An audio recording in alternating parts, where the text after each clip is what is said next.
Vamos a seguir entonces con Carlos Alberto. Tú tienes, a ver, prueba a ver si... ¿Se oye bien? Perfecto. Bueno, para mí ha sido sorprendente lo que ha contado mi amigo Pureo, porque detrás de todo estaría el descubrimiento de una enorme bolsa de gas y de petróleo en el Esequibo. Independientemente de eso, que puede ser lo que esté detrás, yo no sé si ese es el factor más importante, pero lo cierto es que en este gobierno de Trump ocurren dos cosas interesantes con relación a Venezuela.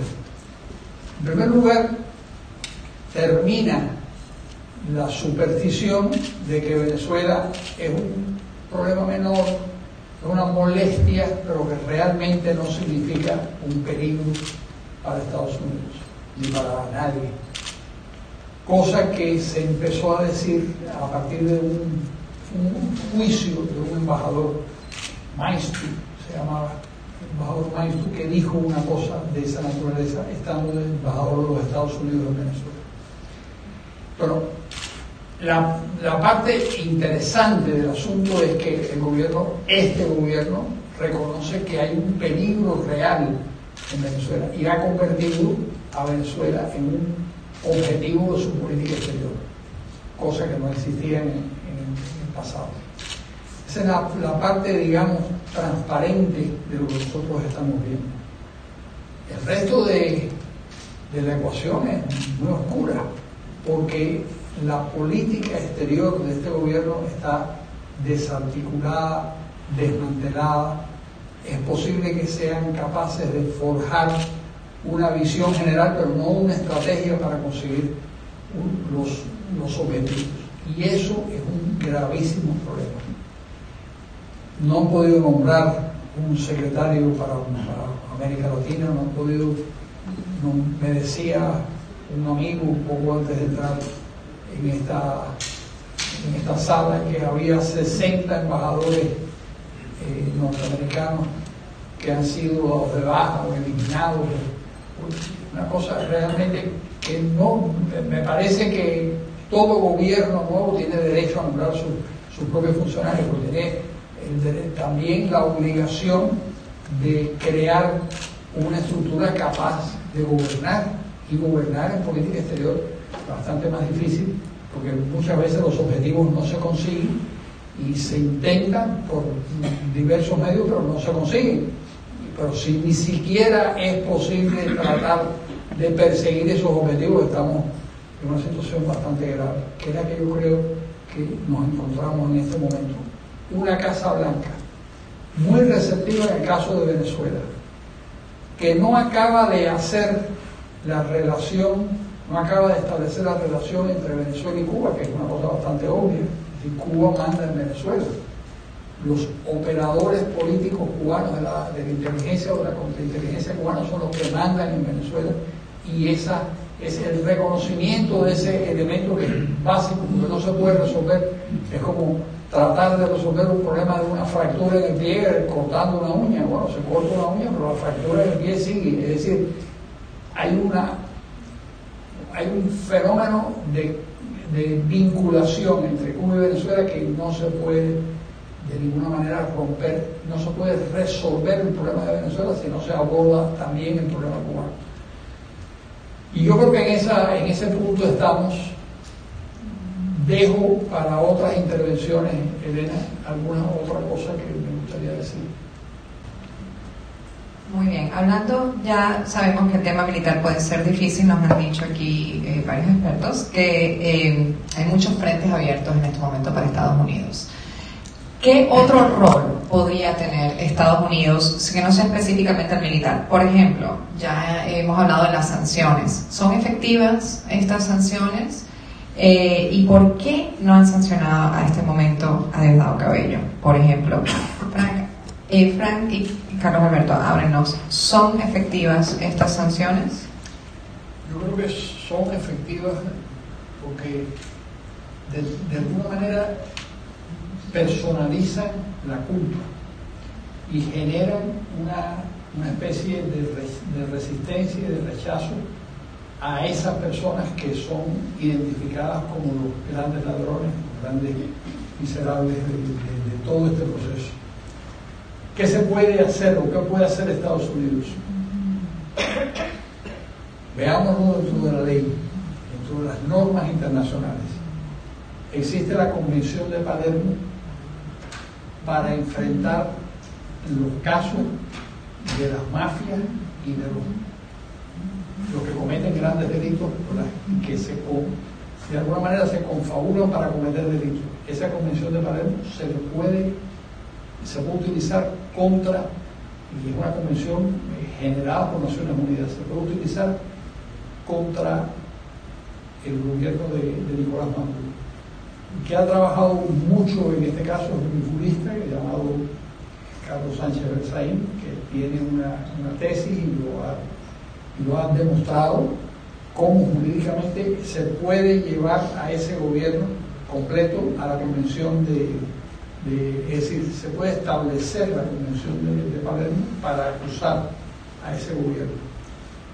Existe además dentro de Naciones Unidas el derecho y la obligación de proteger, que es algo que empezó a utilizarse en Ruanda y luego se utilizó en Somalia. Es decir, incluso existe dentro de Naciones Unidas una oficina dedicada a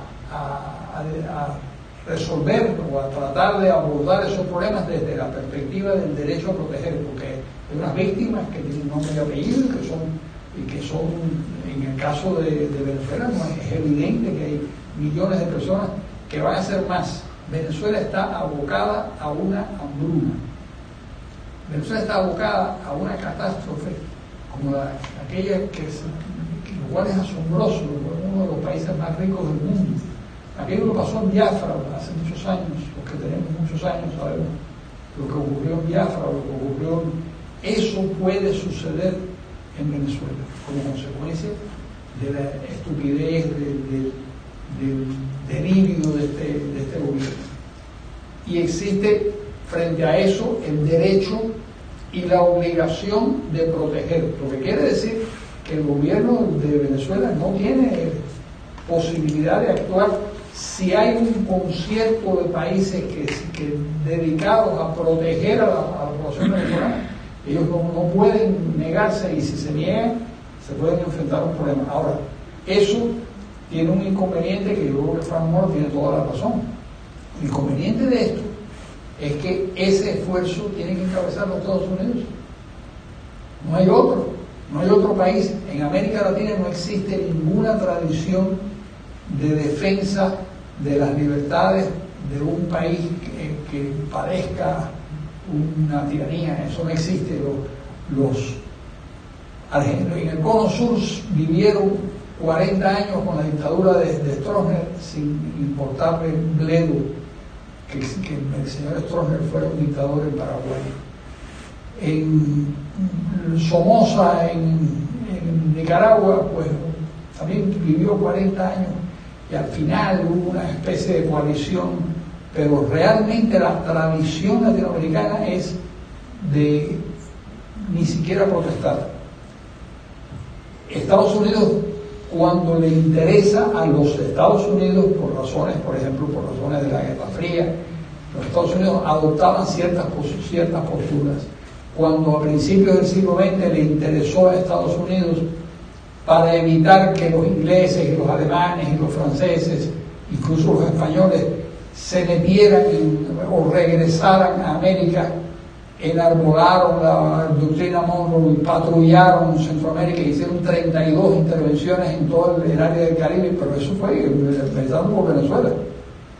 Pero para evitar que los otros poderes llegaran a una zona que ellos pensaban que podía ser peligroso. Una visión estratégica que tenía que ver con la época, tenía que ver con la navegación. Hoy en día eso no existe ya, pero a principios del siglo XX, donde se pensaba que unas cañoneras o unos barcos de guerra podían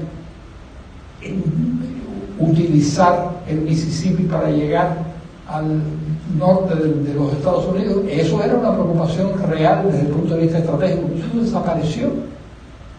Desaparecieron incluso las bases militares que defendían a los Estados Unidos desde Puerto Rico. La base naval más grande del mundo estaba en Puerto Rico. Y la cerraron, no pasó nada y se acabó. Lo que quiero decir es que si la oposición venezolana tiene la capacidad de arrastrar a los Estados Unidos al conflicto y poniéndole sobre la mesa el argumento de la Convención de Palermo, el argumento de la obligación de proteger, que tiene que ver con todo eso que se dice de la intervención por razones humanitarias, bueno, ahí tendrían una oportunidad, pero es muy difícil movilizar a los Estados Unidos, entre otras cosas por lo que se ha dicho aquí, es decir, ¿por qué Estados Unidos, no solo por el hecho de que la oposición no tiene una posición unívoca frente a un enemigo común, no hay una uniformidad en la oposición, eso es verdad, pero también no hay una respuesta latinoamericana. Los países que se han congregado en Lima y que se congregaron por el pedido de Kuczynski, parece que se llevaba muy bien con el presidente Trump, por lo menos hubo un buen diálogo entre ellos. Esos países de Lima solo van a funcionar si Estados Unidos encabeza el esfuerzo. Decía el secretario general de la OEA, que es un hombre que se ha jugado, como dicen en el póker, se ha resteado, se ha jugado el resto, todo por Venezuela. Y decía que si había un 1% de posibilidades de que estas cosas surgieran, ese 1% estaba en las manos de los Estados Unidos, que es el gran poder económico, político, el 22% de todas las transacciones comerciales, la moneda es el dólar. No tengo que decirles lo que significa Estados Unidos con cualquier conflicto. Pero si no logran de alguna manera arrastrarlo a ese conflicto, va a ser muy difícil que se consigan los objetivos. Las razones existen, los instrumentos legales existen, lo que no existe es la voluntad. El tema de la Convención de Palermo ha generado mucho ruido, ¿no? En las redes ahorita está la gente comentando, algunos a favor, otros en contra, la mayoría a favor, obviamente. Pero hay cierta confusión acerca de cómo se debe aplicar esa Convención de Palermo. Todo el mundo entiende que eso es un camino, pero quieren saber justamente cómo se debe aplicar esa convención. La convención se activa cuando un país lo solicita. Entonces se crea un grupo de países, pero tiene que haber una nación que encabece el esfuerzo y que ponga sobre la mesa las pruebas de la complicidad del gobierno. No basta con decir que son unos delincuentes que se han robado 300.000 millones de dólares. Hay que demostrarlo, hay que demostrar cómo lo han hecho y quiénes lo han hecho y por qué se ha demorado tanto en ponerlo sobre la mesa. Ahora, una vez que comienza la Convención de Palermo, por supuesto que tiene posibilidades. Tendría posibilidades si hay la voluntad de que eso termine un cambio. El comisionado ha dicho una cosa muy interesante, el tema del narcotráfico. Estados Unidos tenía tres preocupaciones fundamentales con relación a Venezuela y con relación a toda América Latina y en general el narcotráfico por una parte, la inmigración ilegal por otra, la corrupción que empezó a perseguirse por diversas razones. Empezó a perseguirse hace muchos años cuando se dictaron una serie de medidas en el departamento que tenía que ejecutar el Departamento del Tesoro para impedir que las compañías norteamericanas estuvieran sujetas a unas normas de decencia en el manejo de los negocios que no afectaban a las compañías europeas ni a las compañías asiáticas. Entonces la compañía Siemens, por ejemplo, que es una compañía alemana magnífica, podía hacer cualquier desvergüenza, o la Odebrecht podía hacer cualquier desvergüenza, pero los norteamericanos no podían hacerla.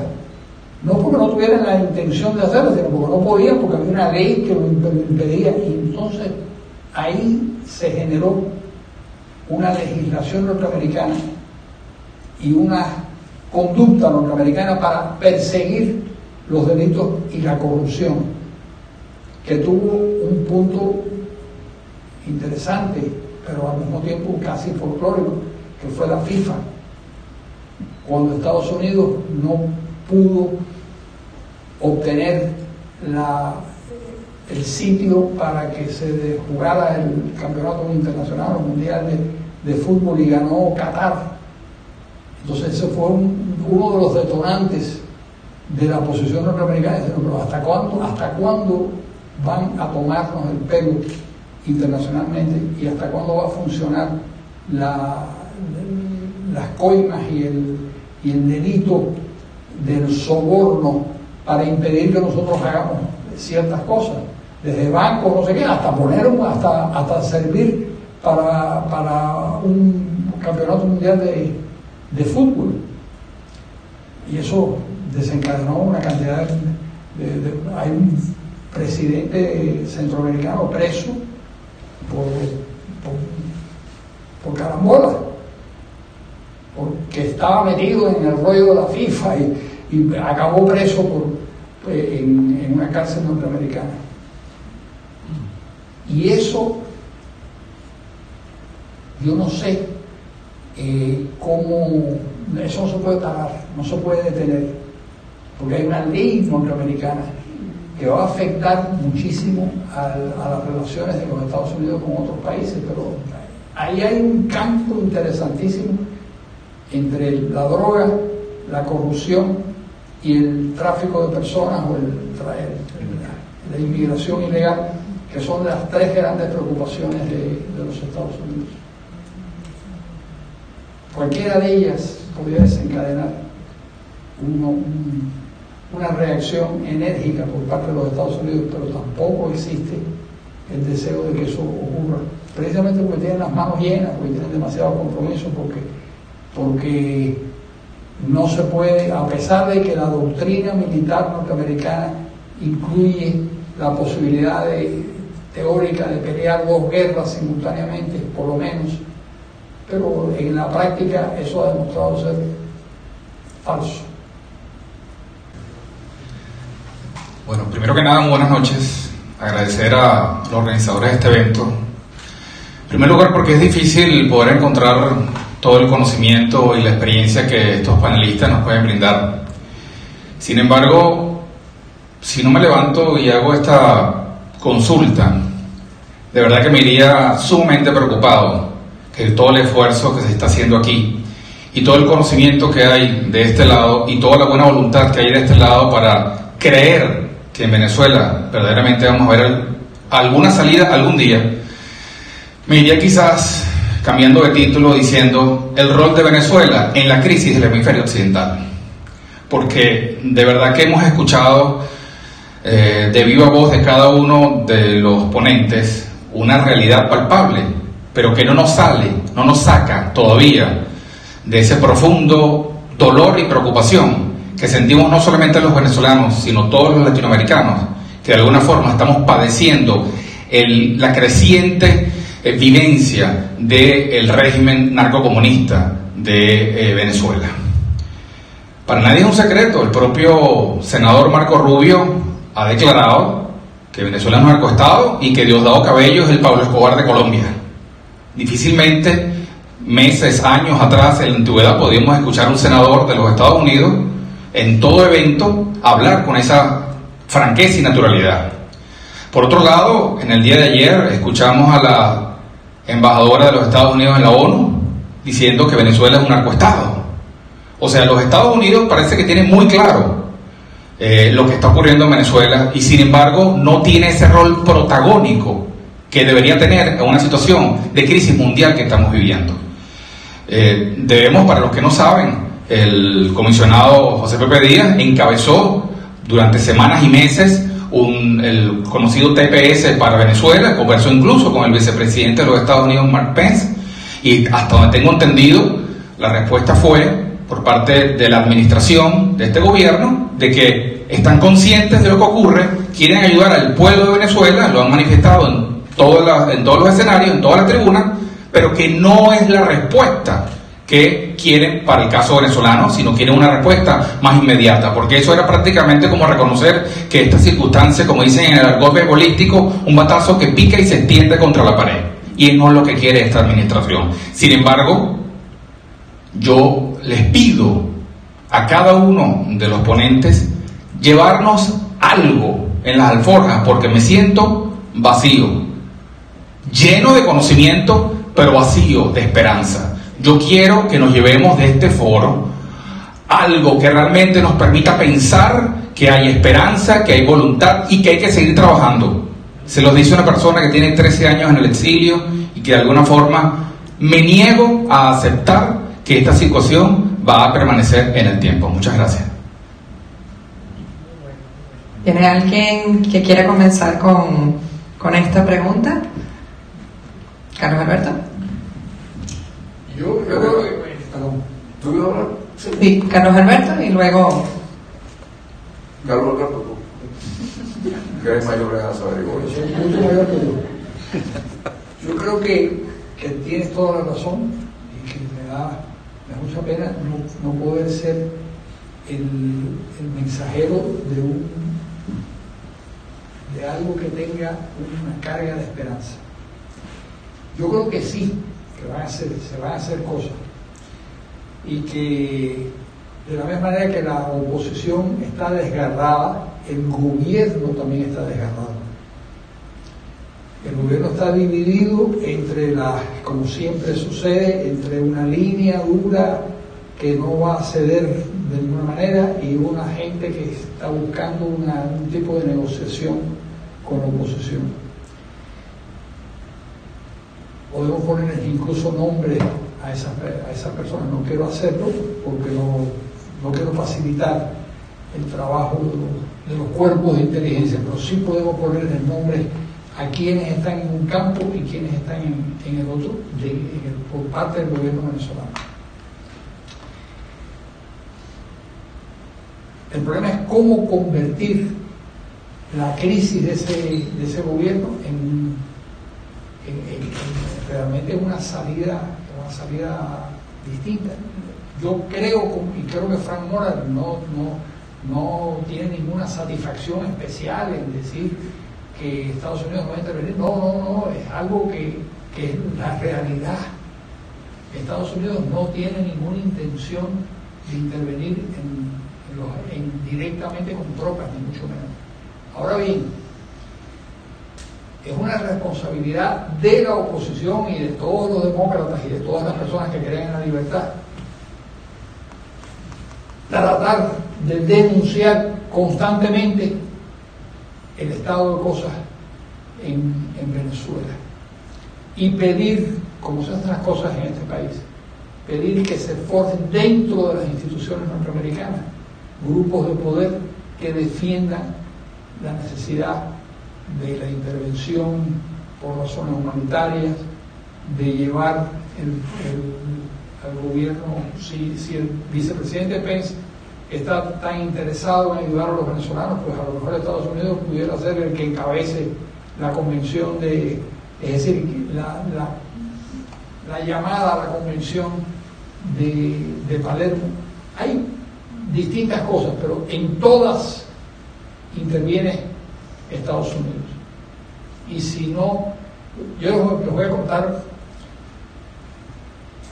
durante muchos años fui un activo militante de la lucha contra el castrismo. y eso me llevó a recorrer todas las capitales importantes del mundo, incluyendo Moscú. Siempre la conversación terminaba diciéndome: ¿y cuál es la posición de Estados Unidos? No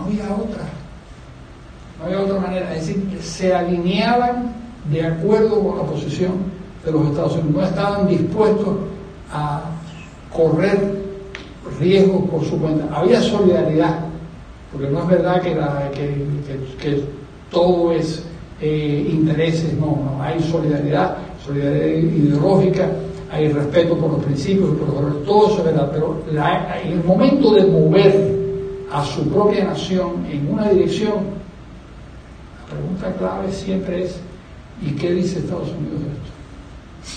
Sí, ahí es donde hay que actuar. Y la ventaja, y lo que hemos aprendido al cabo de los años, es que hay muy pocos centros de poder en el mundo, y el más importante es Estados Unidos. Hay que actuar sobre esos centros de poder. La Unión Europea, por supuesto, Rusia tiene 12.000 ojivas nucleares y eso la convierte en una potencia con la cual hay que contar. China, por supuesto. Ahora, para mover a Rusia de China había que contar también con los Estados Unidos. Pero es imposible, de lo contrario. Y el problema que se le presenta a los Estados Unidos cuando negocia con Rusia o China y le pide ciertas cosas con relación a Venezuela es que son contraprestaciones en las dos direcciones. Y entonces los rusos le dirán: bueno, ¿y qué pasa en Ucrania? Y los chinos le dirán: ¿y qué pasa en Taiwán?